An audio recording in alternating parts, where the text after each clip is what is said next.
Hello friends, very good evening greetings to all of you.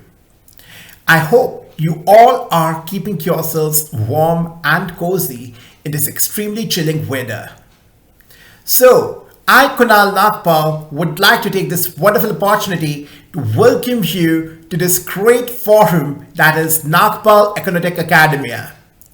Dear friends, this session is basically dedicated to discuss the strategic role of the Indian economy across the entire functioning of the global economy, vis-a-vis the global headwinds and the unforeseen factors existing in today's scenario. And this particular role of the Indian economy has been highlighted during the World Economic Forum being held in Davos, Switzerland.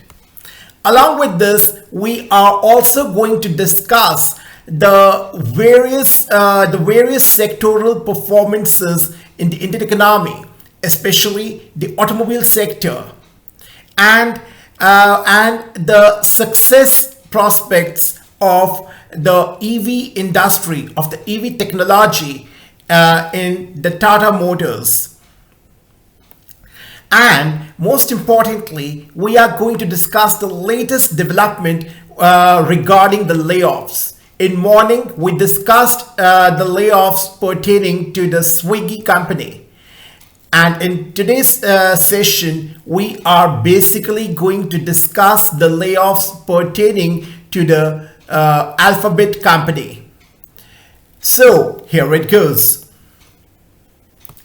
India is basically the bright spot amid the global crisis.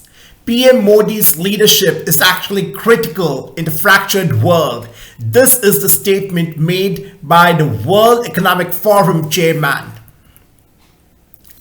Lauding Prime Minister Shri Narendra Modi ji's leadership in a fractured world, the World Economic Forum's founder and executive chairman Klaus Schwab said India is actually a bright spot amid the global crisis.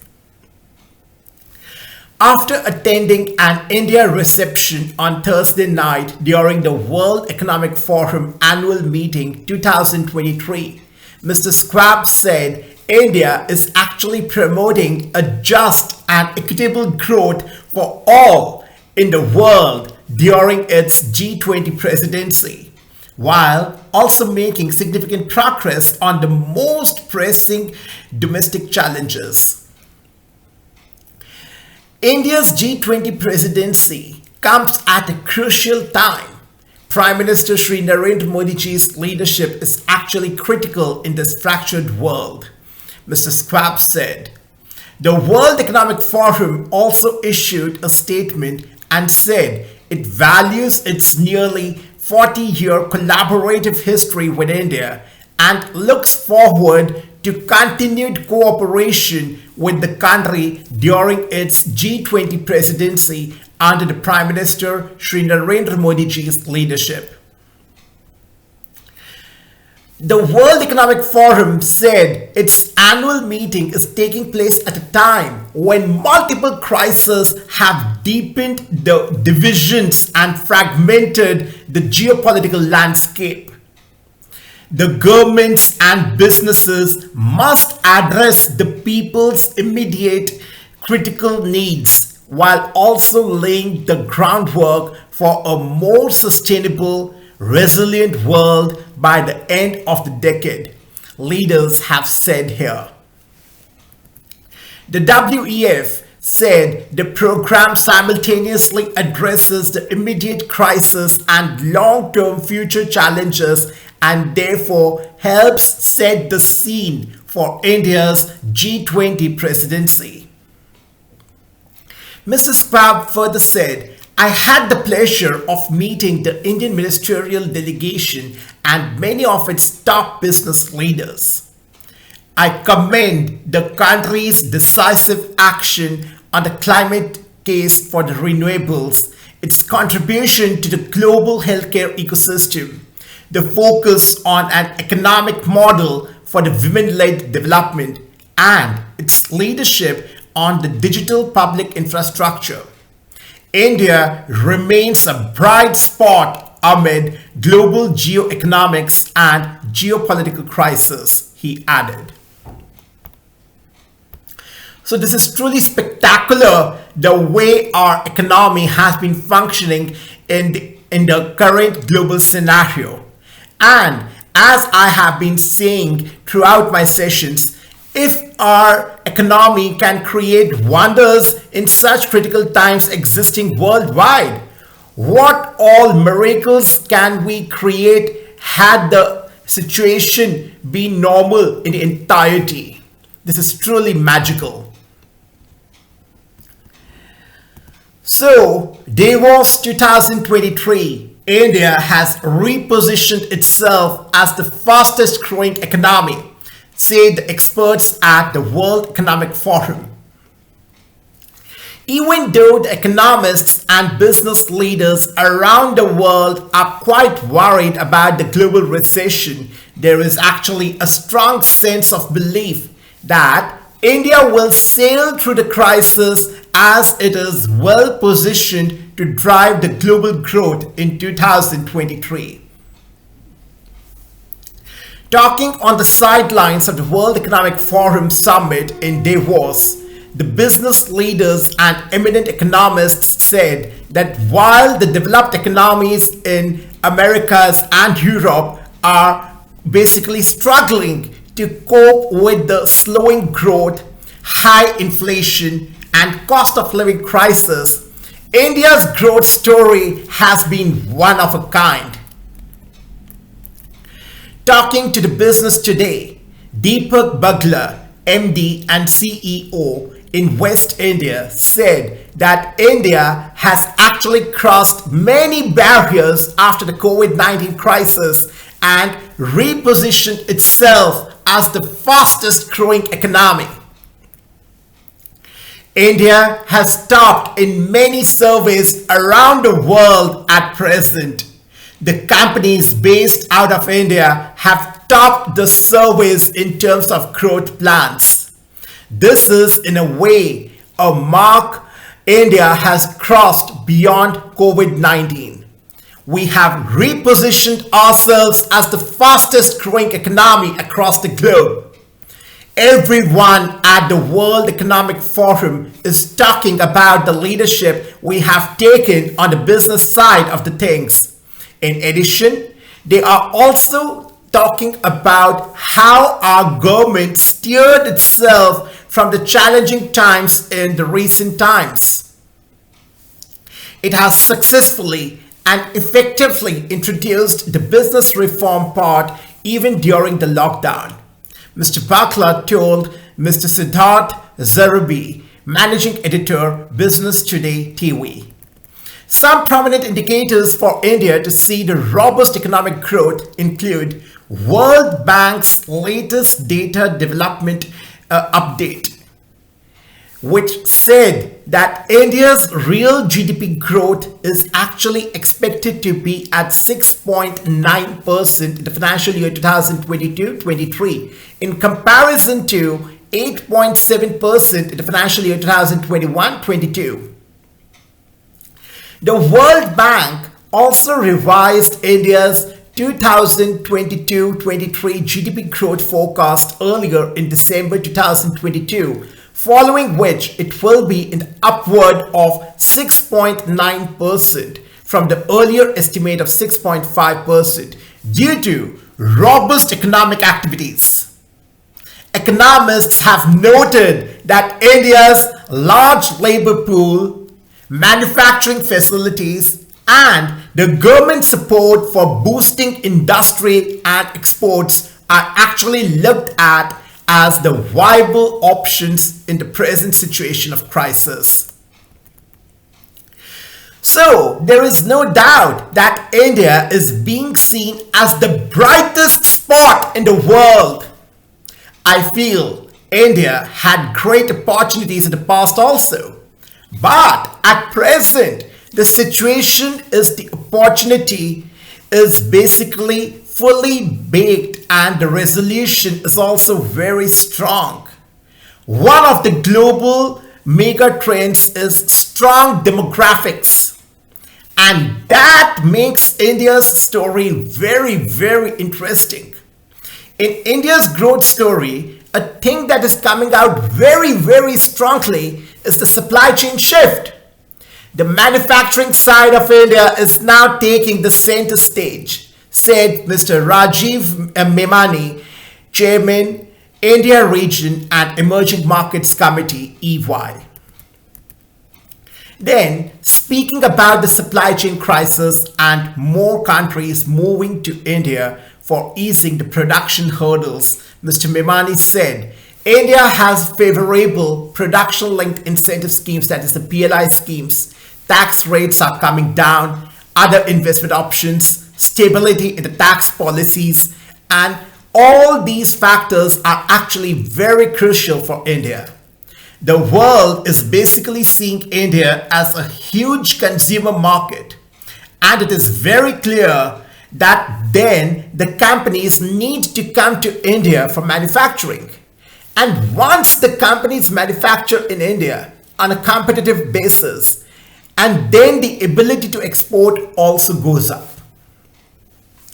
This, along with the digital finance push, Aadhaar, UPI, and how this is leveraging growth is the fascinating story of India. This is truly wonderful as quoted by Mr. Memani. So I would like to repeat this statement.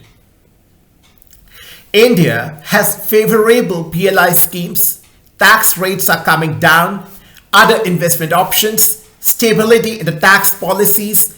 All these factors are actually very crucial for India.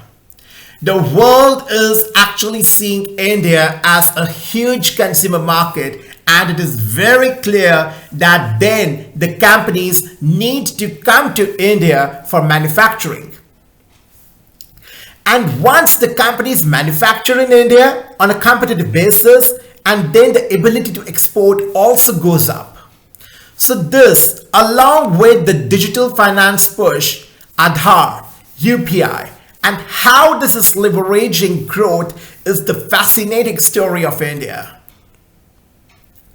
Talking about the supply chain and its impact, Mr. Memani said the shift could be as big as 4 to 5 trillion rupees, that is 4 to 5 lakh crore rupees over the next 4 to 5 years. This is truly very, very encouraging figure. On being asked why India has become such a favorable manufacturing hub, Ms. Julie Tiekland, EMEIA Area Managing Partner, EY, said, India has access to great natural resources, highly skilled capital, and a fantastic local market. All these factors give India a stable regime. So these factors, that is the access to great natural resources, highly skilled capital, and a fantastic local market are basically the prominent factors helping to give India a stable regime. Now, after having developed such a broad-minded perspective about the Indian economy, which is very beautifully embracing and entailing that why India has so bright prospects in this gloomy global economic scenario. It is truly fascinating to go through this entire write-up, which is propagating about India's strengths, the core areas of strengths on which our economy has been capitalizing, and for this very reason our economy is actually touching the sky and flourishing at very overwhelming levels, and that's why it is being appreciated by the international economists and the chairman of the World Economic Forum. This is truly wonderful.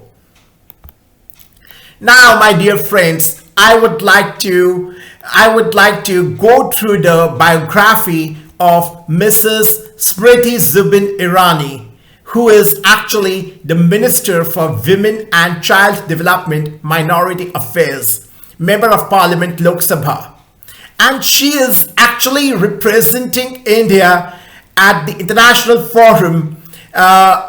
She is actually acting as the front face, and she is the Iron Lady, and her role is actually quite immense to the overall contribution towards the overall policy framework from last 7 years. So, born on 23rd March 1976, Mrs. Smriti Zubin Irani was elected to the Rajya Sabha, the upper house of Indian Parliament, representing the state of Gujarat in 2011. In August 2017, she was re-elected to the Rajya Sabha from the state of Gujarat. In the 2019 general elections, she was elected to the House of the People Lok Sabha from the constituency of Amethi in Uttar Pradesh by defeating the then National President of the Indian National Congress. Mrs. Irani is currently serving as the Union Minister for Women and Child Development and Minister for the Minority Affairs. She has previously served as the Union Minister for Education, formerly known as the Human Resource Development, that is HRD, from May 2014 to July 2016. Minister for Information and Broadcasting from July 2017 to May 2018, and the Minister for Textiles from July 2016 to July 2021. She is actually India's youngest Union Cabinet Minister in the government and the first woman to hold office as Minister for Education and as the Minister of Textiles. As the Education Minister, Mrs. Irani introduced various educational reforms to upskill India's capacities in the field of research, innovation, and technology. She was quite instrumental in conceiving the new education policy of India and initiated several large-scale projects, including India's first MOOC platform, that is Swayam, the National Digital Library, and a global network of the academicians called Gyan. She launched Imprint to basically foster research, innovation, and technology among the students at academia. As Textiles Minister during the COVID-19 pandemic, she managed to basically galvanize both public and private sector companies to make India the world's second largest producer of PPE in a span of 3 months amidst the global lockdown. As part of a national initiative to make India self-reliant, she gave impetus to the advanced textiles technologies, which included her effort to notify the important HSN codes for the crucial technical textile sector. In the last 3 years, as the Minister for Women and Child Development, Mrs. Irani has worked towards strengthening women and child protection services in India relentlessly, including making child pornography a criminal offense through POSCO Amendment Act. So, while serving as the national president of a political party, the Bharatiya Janata Party's women's wing, she successfully pursued the Permanent Commission for Women in the Indian Army by facilitating legal aid to the women officers. She is basically credited with launching of Saksham, the first ever vision document released by any political party in India, underlining the policies, programs, and implementation tools for the overall upliftment of the differently abled in India. In the 126th Assembly of the Inter-Parliamentary Union, Mrs. Irani was unanimously elected as a member representing the Asia Pacific region to the task force responsible for establishing the first ever committee for young parliamentarians in the IPU, that is, the Inter-Parliamentary Union. So, at the same assembly, Mrs. Irani was also unanimously elected as the member nations as the basic rapporteur for the Standing Committee on Sustainable Development, Finance and Trade. The World Economic Forum has named Mrs. Irani as the young global leader from India for the year 2015. She has also served as the USAID Goodwill Ambassador to India for the WHO ORS program before her political debut in India. Besides being an active social and political activist, Mrs. Smriti Irani has had a successful career as a media professional for over 2 decades, starting from 1994. During this period, she worked across different fields of media, including creating the content for news and entertainment, television networks, films, and theatre projects in 4 Indian languages. She has also authored a book and contributed as a column writer to the 2 national dailies. So this is really a masterpiece. The overall contribution by this great pioneer leader, Mrs. Smriti Zubin Irani, is truly immense, and the Indian economy remains indebted for her delightful contributions. And she has been making contributions to the Indian economy, the overall policy frameworks and the strategy formulation since 2011. Now, dear friends, we are going to discuss the major development across the Google. The Google layoffs are happening. Apple to sack 12,000 employees, or 6% of the total workforce. Google parent Alphabet on January 20, that is today, announced that it basically plans to cut about 12,000 jobs, or 6% of its global workforce.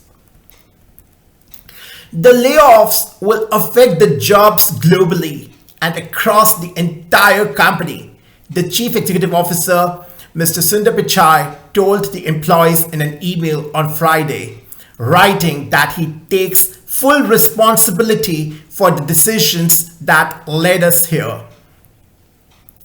The layoffs are global and impact the US staff immediately, Google said. Mr. Pichai said in the note, "I'm quite confident about the huge opportunity in front of us thanks to the strength of our mission, the value of our products and services, and our early investments in artificial intelligence." Mr. Pichai said that the tech giant will support the employees as they look for their next opportunity. In the United States of America, he said that the company will pay the employees during the full notification period, that is minimum for 6 days. Alphabet has already emailed affected employees, the memo said, while the process will actually take longer in other countries due to the local employment laws and practices. We basically reported in November 2022, citing the media reports, that the tech giant has asked the managers to identify the poorest performing 6% of the employees, which accounts to 12,000 employees. Google employed around 1.56 lakh people at the end of 2021.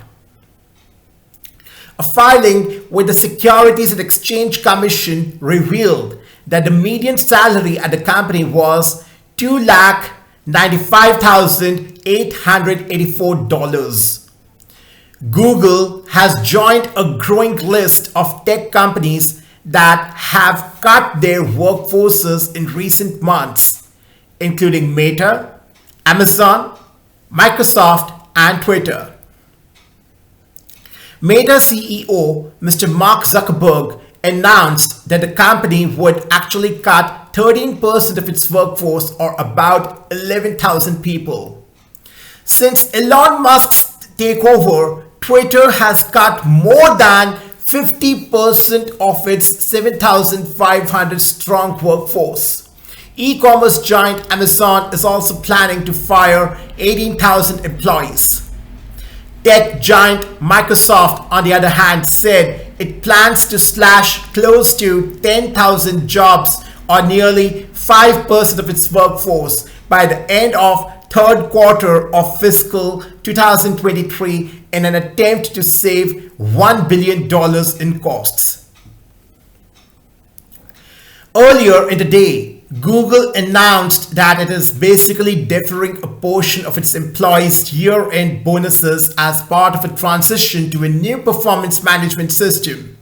The company will pay 80% advance bonus to the eligible employees initially, and the remainder in the later months. A spokesperson told Reuters, adding that the move was basically communicated to the staff last year.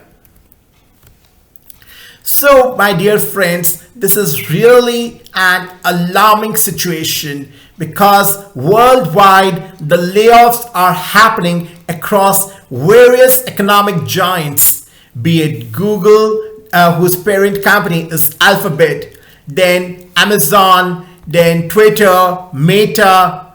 It's really an alarming situation. In the morning we had read about Swiggy. So this is occurring worldwide, and really this calls for the immediate concern for the employees who are losing their jobs. Now we are going to discuss the overall prospects of China in the present global economic scenario, which is actually intensifying with each passing day. So, is the China honeymoon coming to an end? Does the present scenario indicate to this particular development?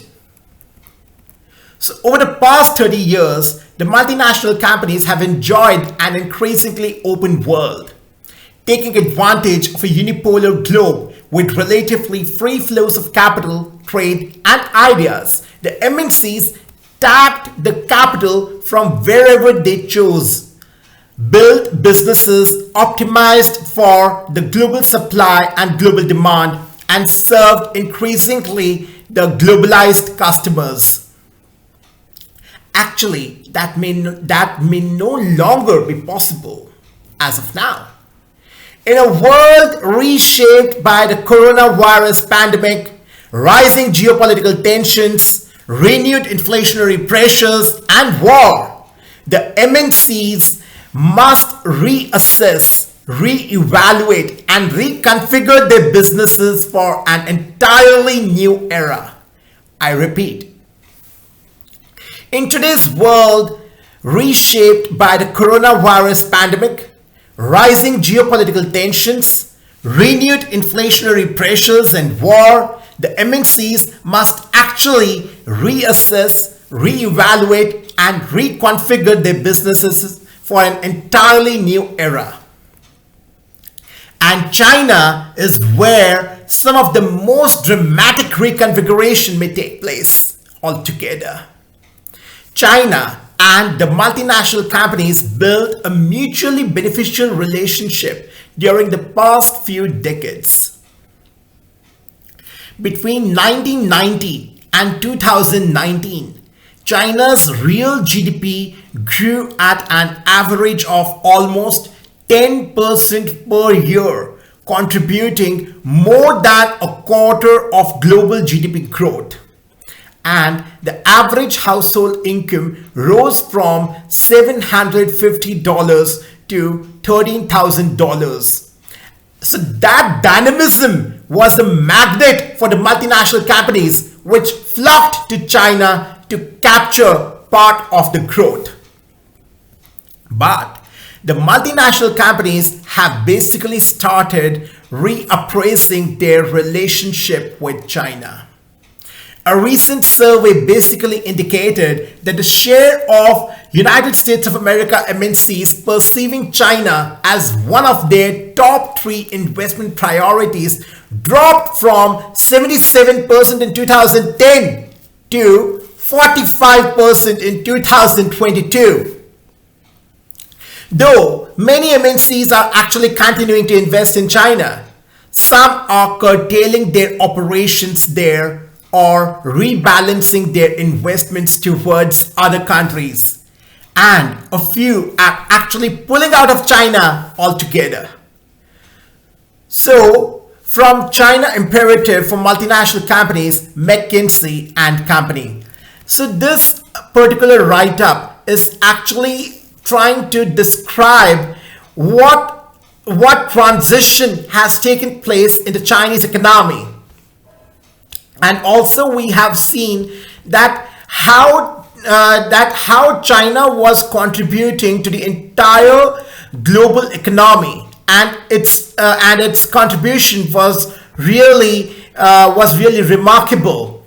But since 2020, that is since the commencement or the onset of the COVID-19 pandemic, the trend has reversed altogether, resulting to the drop of the investment in China by the US MNCs from 77% to 45%. So this is really a major trend which has taken place in the Chinese economy, and this has altogether changed the overall scenario existing in the global economy. Now, my dear friends, we are going to analyze the core economic parameters related to the automobile sector in the Indian economy. Actually, India is the key to the global sales expansion for Mercedes, says the chairman Ola Källenius. India was the fastest growing market for Mercedes-Benz in 2022, and the country's economic trajectory makes it key to the global sales expansion, said Ola Källenius, chairman of the board of management at the luxury car maker. The Indian market is actually quite important to us, and it is a growing market. It has great long-term future potential, Mr. Källenius told Economic Times. Whatever strategic patience you need to apply, it's going to be worth it. We are on the verge of India becoming the next story. Mercedes-Benz sold 15,822 units in India last year, its highest annual sales for the country. That is a 41% growth over the 2021 volumes. At present, the automobile manufacturer has a 51% market share in the domestic luxury car segment and sells 4 electric models. The chairman expects its entire fleet to go electric in the country in the 2030s. This is really a great vision this great pioneer is developing. So, Mr. Källenius is cautiously optimistic the Indian market can grow many-fold long-term. This is considering the demographic dividend along with the progressive regulatory policies to promote electrification and a probable positive outcome of the trade negotiations, despite the absolute volumes and the penetration of luxury vehicles currently being limited. We can, at least over the next few years, double the volumes in the Indian market. We have set ourselves up for growth here, he said. Whether it's engineering and technology, sales, preparing the market, taking care of the customer, progressing the sales model, or operations, we have moved forward significantly in all dimensions altogether. So let's discuss certain aspects regarding sourcing and supply chain. With sales of about 38,000 units in the year 2022, the luxury vehicles currently account for about 1% of the 3.8 million passenger vehicles sold in the country. Mercedes-Benz imports completely knocked down and completely built units which attract higher levies than the cars manufactured fully in the country. Mr. Kalanius said the company typically only looks at the local part-by-part production in the market when demand for a model rises to 50,000 to 1 lakh units a year. This is the next inflection point, he said. The board chairman said the regulation and taxation always played a role in expanding the market, and that reduction of GST on electric vehicles, that is EVs, to 5% would incentivize the decarbonization of mobility in the country. Reducing the trade barriers and increasing the free trade agreements will help boost economic activity in terms of both exports and imports, he said. So while agreeing that setting up of the regional sourcing hubs was actually very important to ensure resilience of your business system, Mr. Kalanius said the trade policies should be more open and not protectionist. So according to him, the automakers have started recognizing the importance of sourcing battery material and manufacturing batteries regionally, with the electric vehicles set to take center stage in the global landscape altogether. So it's almost like an insurance policy to get the better supply chain resilience. And naturally, a global player like Mercedes-Benz is working on that resilience aspect. But that should not be confused with trade policy, he said.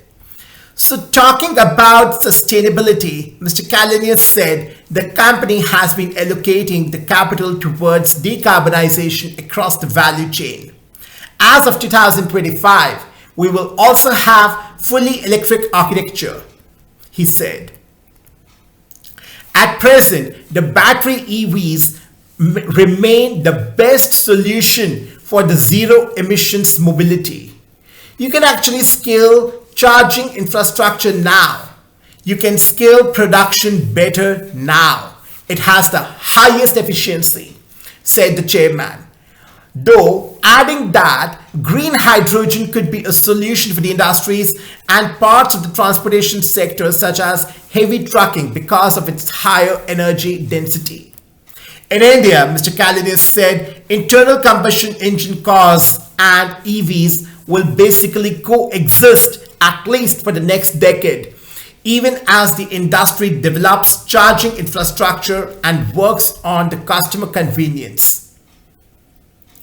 So we had the good fortune that our high-tech electrified and combustion portfolio is almost brand new. And we are, of course, refreshing that with the latest emission standards. We will have the coexistence of high-tech combustion and electric at least for the next 10 years, he said. So this is truly an insightful and articulative perspective of Mr. Ola Kalanius, who has presented his viewpoints in a well laid out manner regarding the prospects in the Indian economy for the global sales expansion for Mercedes. And Mr. Kalanius is cautiously optimistic. The Indian market can grow manyfold long term. This is considering the demographic dividend along with the progressive regulatory policies to promote electrification and a probable positive outcome of the trade negotiations, despite the absolute volumes and the penetration of the luxury vehicles currently being limited. Now, my dear friends, we are going to throw some light on the Tata Motors company which back on Funding Street seeks around $600 million for the EV business. Tata Motors is actually in talks with the global investors to raise at least $500 to $600 million more for its fast-growing electric vehicles business, just over a year after it received $1 billion from the TPG's Rise Climate Fund and Abu Dhabi state holding company ADQ, said people aware of the matter. Tata Motors is basically looking at a premium of 15 to 20% from the last round when Tata Passenger Electric Mobility Limited was valued at $9.1 billion, the people said. That would actually translate into a valuation of as much as $10.9 billion for the business, which it had carved out as a subsidiary in the late 2021. So the move is actually part of an ambitious strategy by the leader in the electric passenger vehicle market to raise significant funds, both via external and internal sources, to support its growth plans through product innovations, especially of the EV platform, top executives close to the development said. The company is actually working with the advisor, Mr. Morgan Stanley, and has sounded out marquee investors, impact funds, sovereign wealth funds from the Middle East, Korea, and Singapore, as well as the Canadian pension funds for the funding. Some of the legacy buyout funds have dedicated the pools of capital for energy transition. And several new pedigree investors are keen to be the part of the new narrative at Tata Motors. The company is actively working on a combination of external and internal funds, an executive said. The interest for funding in the EV space has picked up significantly, and the company is actually evaluating the options. The discussions with the potential investors are actually preliminary in nature, and non-disclosure agreements are getting signed, said a person in the know. The company may actually increase the fundraising target depending on the investor appetite, another person said. However, the premium sought may actually prove to be expensive, warned some analysts. So, as a policy and practice, Tata Motors does not comment on speculation, a company spokesperson told Economic Times. Tata Motors is actually the first automaker in the country to sell 50,000 electric passenger vehicles a year, which it achieved in 2022, selling the Nexon and Tigor EVs and commanding a more than 80% market share. Growth and innovations at Tata Motors are basically tech-led with a focus on sustainability, said an executive close to the company.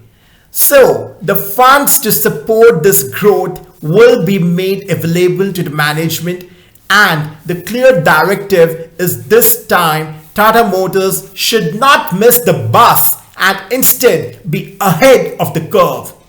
The availability of the funds will not be an issue. The balance sheet is today strong enough to attract the good investors. Tata Motors is actually expected to sell part of the shares held by it in the unit as well as issue new shares to the investors, which will help it deleverage the balance sheet and also get growth equity for expansion.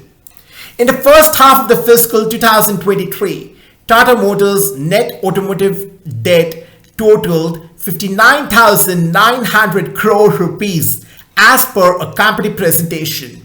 This comprised 32,200 crore rupees of external debt, 19,900 crore rupees of the working capital debt, and 7,800 crore rupees in leases.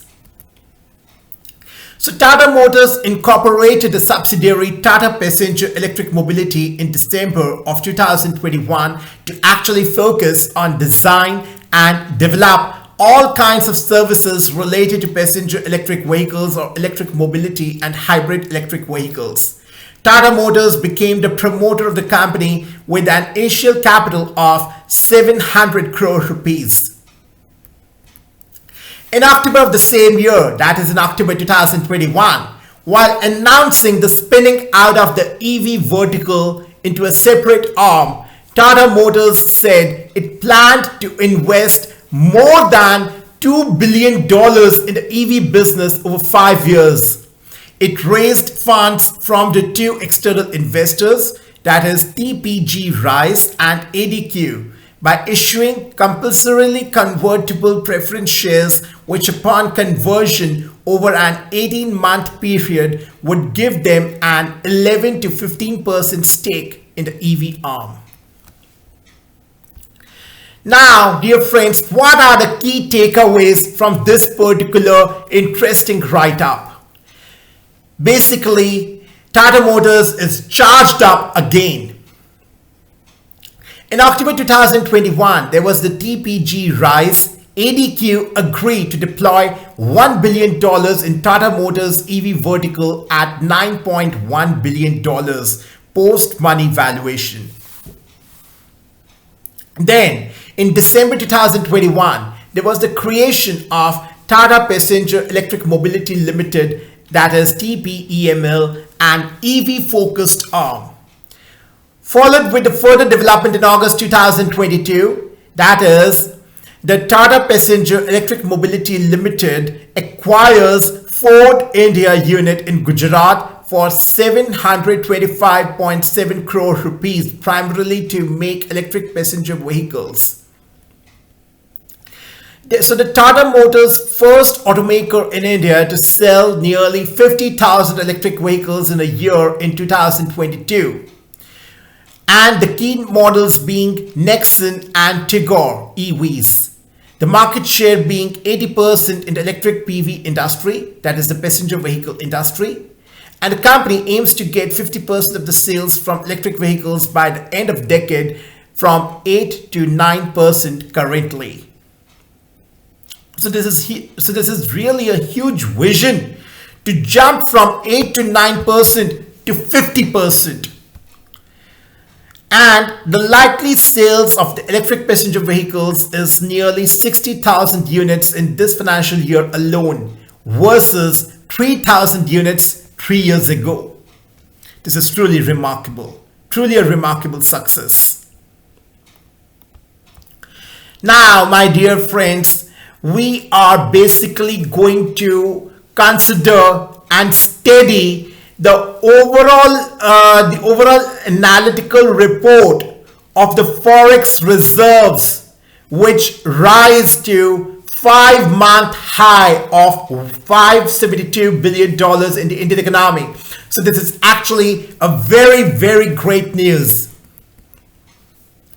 India's foreign exchange reserves rose to a 5-month high in the week ended January 13, according to the Reserve Bank of India's statistical supplement released on Friday. That's today, that is 20th January. The reserves rose to $572 billion, the highest since early August last year. The number is actually higher than the earlier week ended January 6 at $561.58 billion. India's reserves actually hit a more than 2-year low of $524.52 billion in October 2022. The rupee has marked its best trading week in 2 months in the week ended January 13 as it appreciated sharply on breaking out of a tight range. The Reserve Bank of India has intervened occasionally in the spot and forwards market to actually protect the rupee, while the traders have cited instances of the state-run banks purchasing dollars likely on behalf of the central bank. The central bank has in the past said that the changes in the reserves also stem from valuation gains or losses. It continued to gain, albeit at a slower pace, in the current week ending January 20. The country's reserve position with the International Monetary Fund was also up by $86 million to actually $5,227 billion in the reporting week, the Apex Bank data showed. So this is truly a very, very positive news with regards to the forex market of the Indian economy, wherein we have studied that the reserves rose to $572 billion, the highest since early August last year.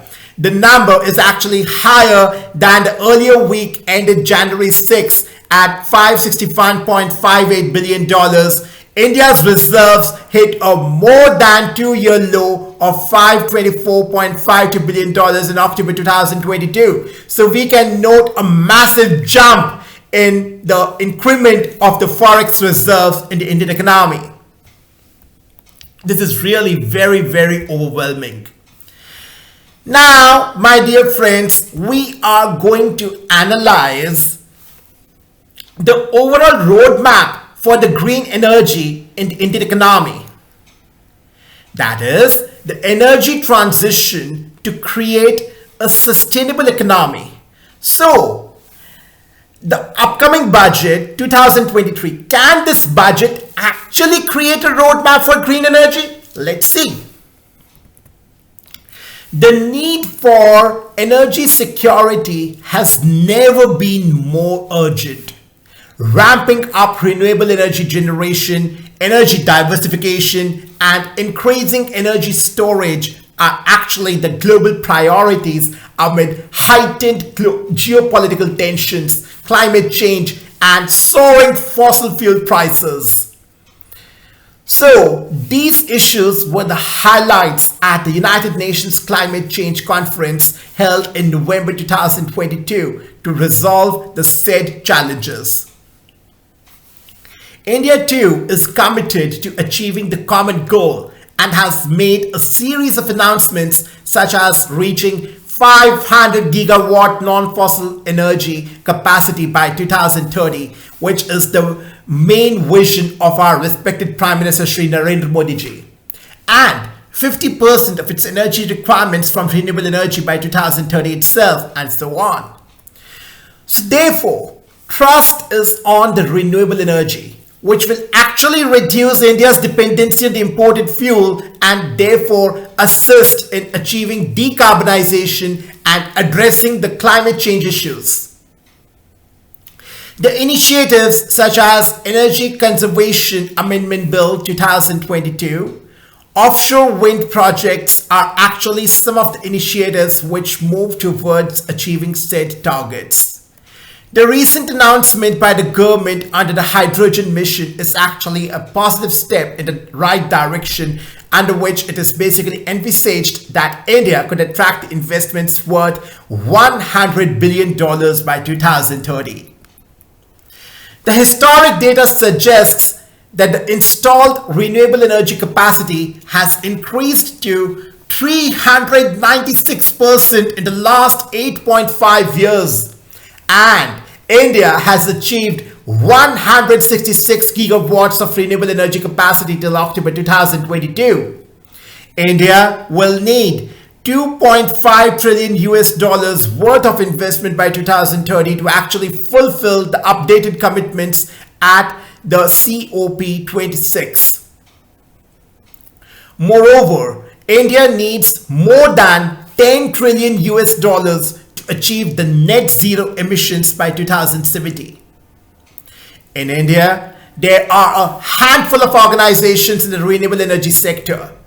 Therefore, the key focus should be on robust policy, a stable tax regime, and fiscal incentives to actually attract investments in the sector.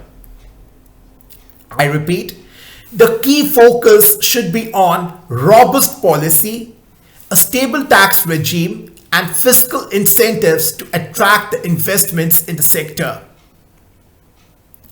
Globally, the countries have taken serious measures such as the United States of America shall permit the tax credit of up to $3 per kg for 10 years, which will actually result in cheap production of hydrogen.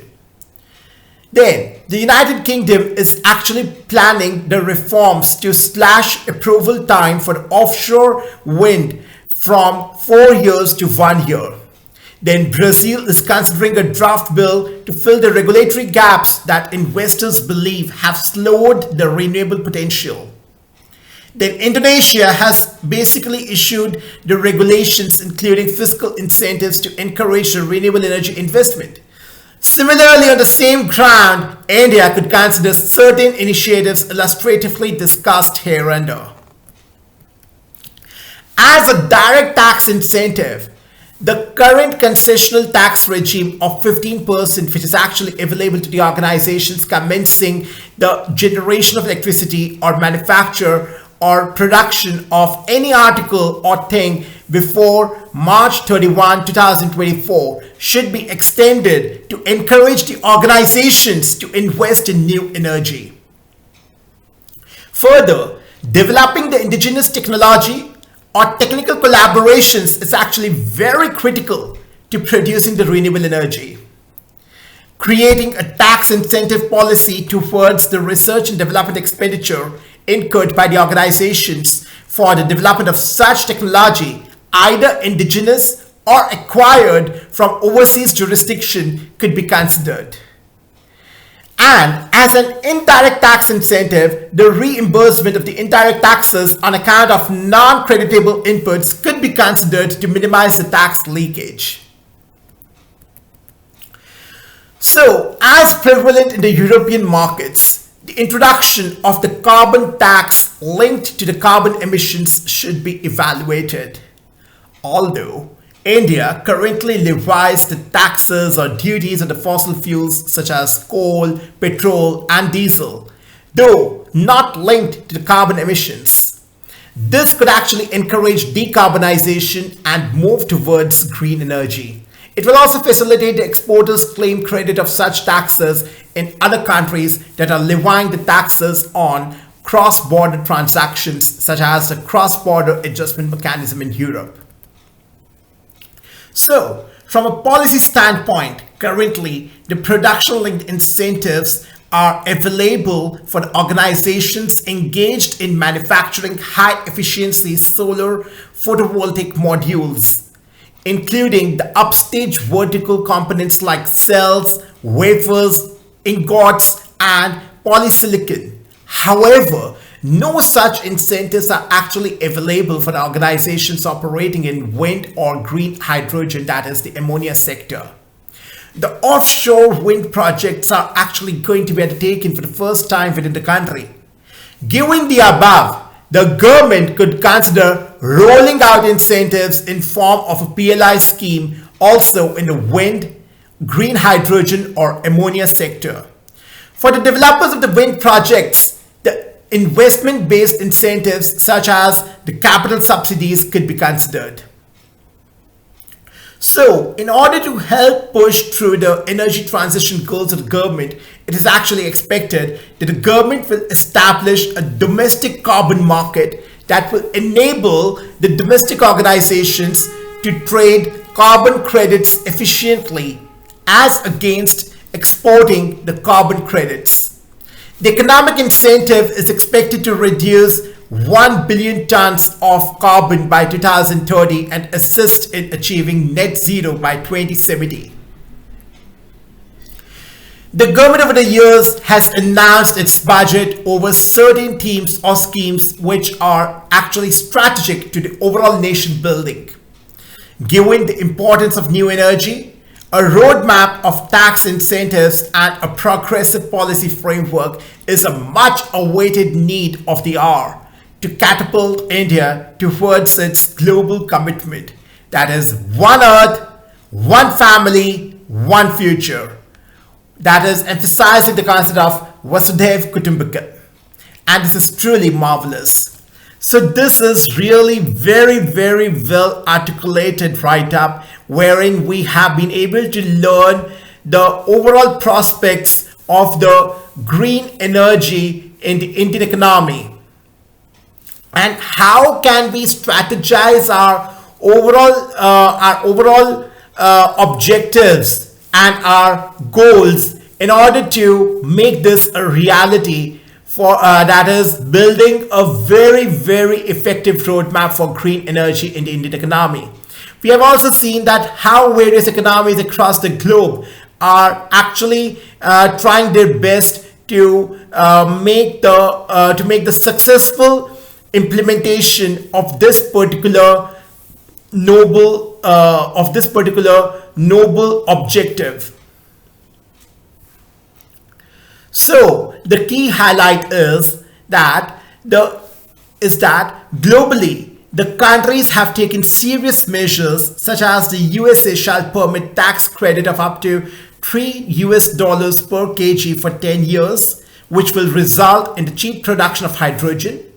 The United Kingdom, that is the UK, is planning reforms to slash the approval time for offshore wind from 4 years to 1 year. Then Brazil is considering a draft bill to actually fill the regulatory gaps that investors believe have slowed the renewable potential. So similarly, India could also consider certain initiatives which we have just discussed. So this is really overwhelming that how we can actually strategize our overall policy framework for achieving this particular objective.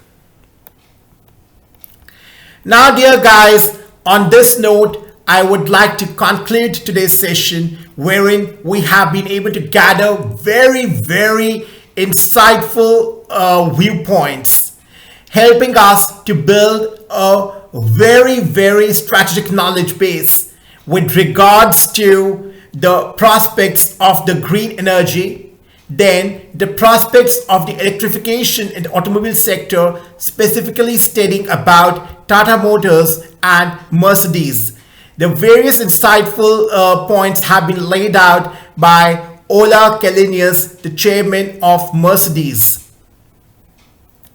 And also we have also discussed the key highlights given by Tata Motors, which basically talks about the electrification of the automobile industry and what are the key steps to implement the same. We have discussed in great detail.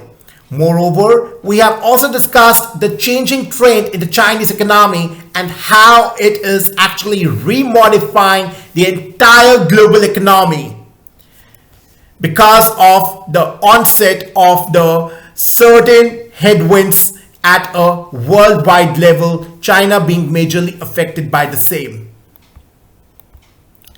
Moreover, we have been able to analyze the very, very important contributions made by the great pioneer leader, Mrs. Priti Zubin in the overall framework of the key strategies, be it for the textile industry, be it for the Women and Child Development Ministry, be it for the Education Ministry, be it for the HRD Ministry.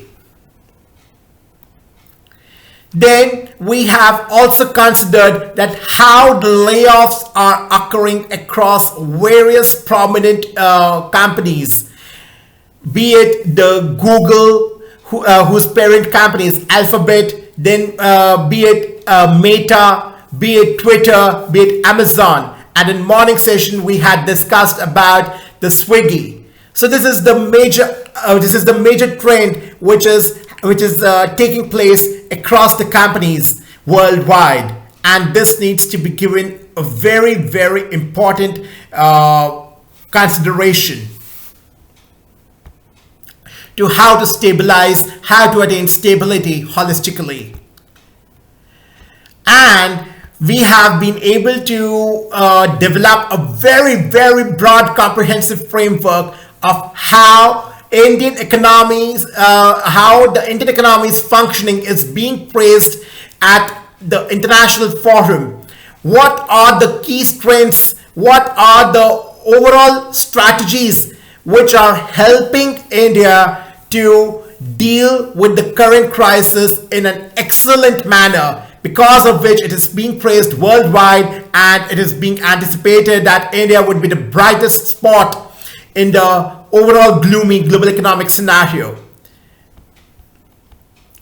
So this basically, this session is of great strategic importance, and I basically advise you guys to actually listen to this session at least 2 times in order to develop a very comprehensive idea about our overall economy. The key developments which are taking place, you need to be well aware of them, and you need to be very well aware of the root cause analysis of what we are seeing in the present date around us. Why is this happening? Why is all this turmoil happening? And why are certain economies being able to cope up? What are the key strategies which are being adopted? And what are the prominent factors which are helping to help us deal with these crises? What are the key insights being given by the leading economists and the industrialists, the great pioneer leaders? This is of key importance for us to understand the core intricacies of the dynamic leadership and how to lead in the tough times, which is actually the true determinant of the charismatic leadership. So dear guys, on this note, I would like to conclude today's session, and I hope you all take very good care of yourselves until we meet next. Thank you so much. Namaskar. Jai Hind.